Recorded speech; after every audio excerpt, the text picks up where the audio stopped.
We're back with Matt's top three, and we've got some cleaning to do.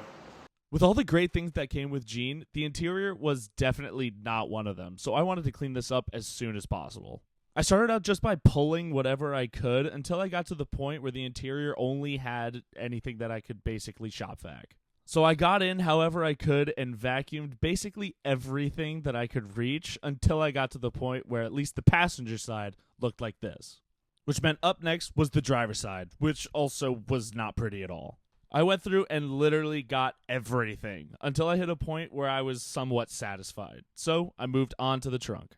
This was without a doubt the most brutal part of this cleaning process because there was so much junk that had just accrued over the years. I did what I could to separate the actual junk from stuff I could shop vac because I didn't have any trash bags at this point. This did give me some access to look at the actual floor of the trunk, which was not great. So I decided that I would work on the interior and try to strip it down to nothing.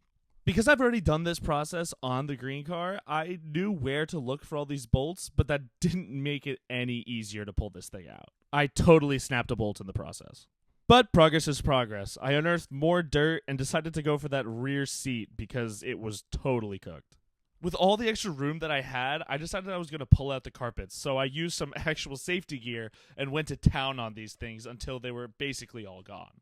Some pieces were a lot more stubborn than others, but I still managed to use my X-Acto knife and cut through basically everything on the driver's side.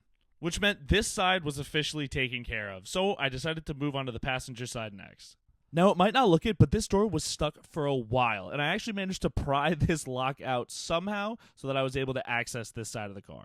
I went on to pull whatever carpets or other random pieces of trash I could reasonably reach, but then I got pretty distracted and decided that I was just going to shop vac the place that I already cleaned up. This was really more so just to present the illusion of making more progress on an already dirty side. I mean, I even tried getting rid of some of the rust, which did not really work at all.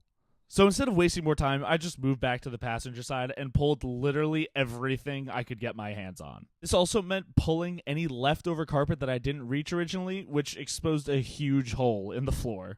But since there was literally nothing I could do about that, I just got rid of all the extra dirt in the back and got it to look like this. Now, I really did want to pull this chair and be done with the interior, but with how stuck it was and the amount of dust I already kicked up, I decided I'd leave it for another day. Follow this page as I attempt to complete one of my top three.